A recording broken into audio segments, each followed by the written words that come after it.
Hi friends, Vinay Kumar here, International NLP and IAS coach. In this video, my dear friends, I'm going to teach you how to use the Atlas effectively for enhancing your chances of getting the map questions right in the exam. Okay, I begin with first teaching you, my dear friends, how to remember all the countries of the world. Why remembering all the countries of the world is important is because if you will have to identify how different countries are positioned, or what mountains come there, or what sea or lake it is bordering and all that, first you need to know the countries of the world. Correct, my dear friends? Now, so we'll begin with learning all the countries of the world. And do you know how much time it takes to learn all the countries of the world? Yeah? You must be thinking at least one day, correct? It actually takes less than 60 minutes. Yes, you heard it right. It's less than 60 minutes. In 1 hour or less than 1 hour, you can remember all the countries of the world. If you follow the technique that I'm going to teach you properly and promptly. Are you ready to properly follow it? Yeah? And if that is the case, then this is going to happen for you. This is going to work for you, my dear friends. Fair enough? All right, let's get started. Do you have the Atlas in your hands now or on your table? If you don't have, just get it quickly. Yeah, seconds. You there? Superb. Now, please do understand, my dear friends, one way of remembering the countries of the world is actually having a meso region created for yourself.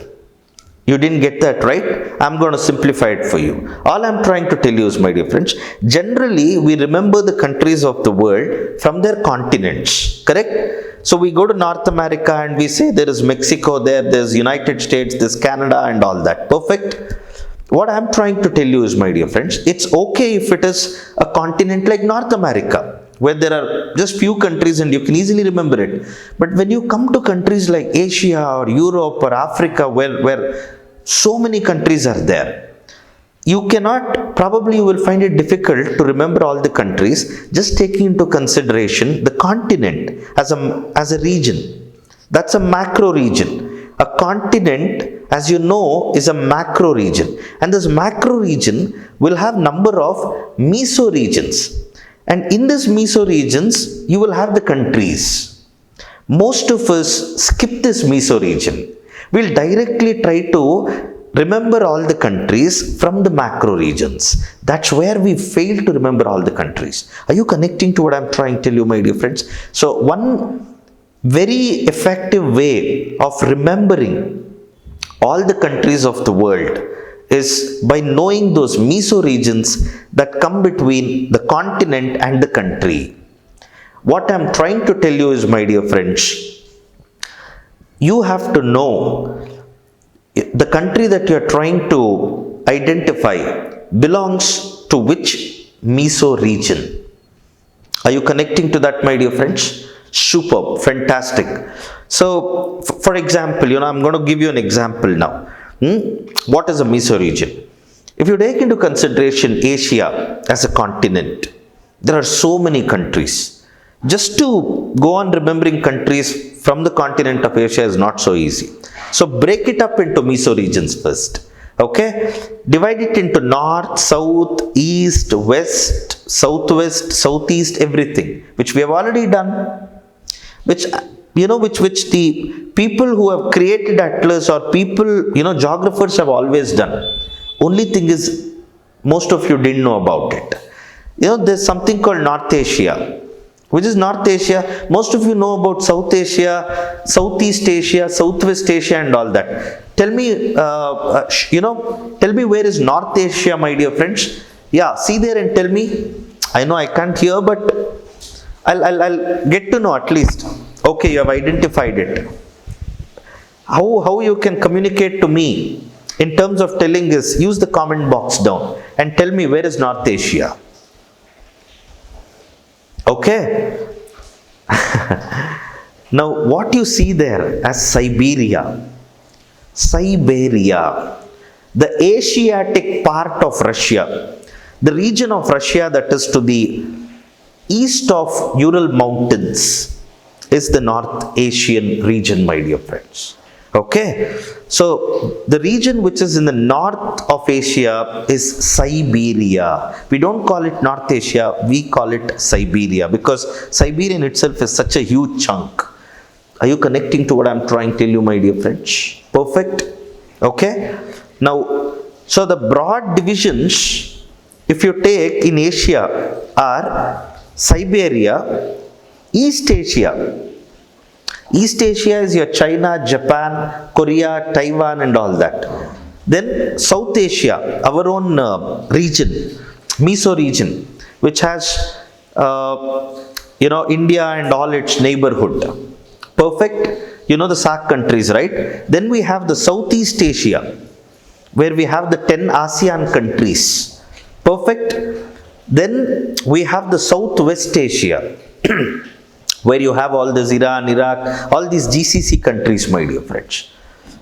Are you connecting to what I'm trying to tell you? So, see, when we divide a continent into meso regions, it becomes so easy to remember the countries from each meso region. So, whenever you want to know about any country, you will have to, you will only think about the meso region which it belongs to. Connecting to that, my dear friends. Same you can do with Africa also. Europe also, my dear friends. It's very simple. See, if you take Africa for example, you can divide it like this. We'll have something called Mediterranean Africa, the part of Africa that overlooks the Mediterranean Sea, the most civilized part. In fact, the most westernized and modernized part of Africa, because of its higher level of communication with Europe. Mediterranean Africa, the one that overlooks the sea. Libya, Algeria, Tunisia, Morocco, Egypt, all these fellows, my dear friends. Okay, and then if you see in Africa, there is a horn-like structure.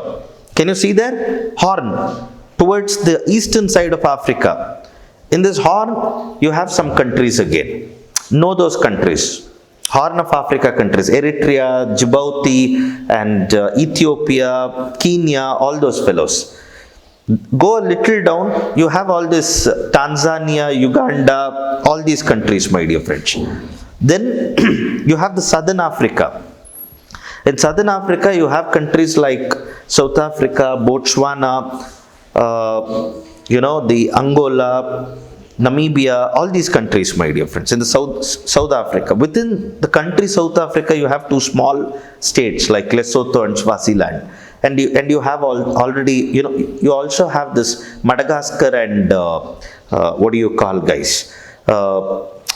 Madagascar and the Z countries, as we call it, the Z countries. Yeah, Z countries are Mozambique, Zambia, Zimbabwe, Tanzania. Okay, 4 Z countries, my dear friends. Fair enough? All right. Now, if you have done with so much, look into the west of Africa, western part of Africa. You will see so many countries there. Remember all the countries from the West Africa, all these Togo, Benin, Liberia, Guinea-Bissau, Nigeria, all those countries. Then there is a region just below the Mediterranean Africa. Below the Mediterranean Africa, we have a region which is called Sub-Saharan Africa. We also call it as Sahel region. Perfect? Remember those countries, Mauritania, Mali, Niger, Sudan, all these fellows. Yeah, and then come down, you have the Central African countries, all these Cameroon, Central African Republic and all those countries.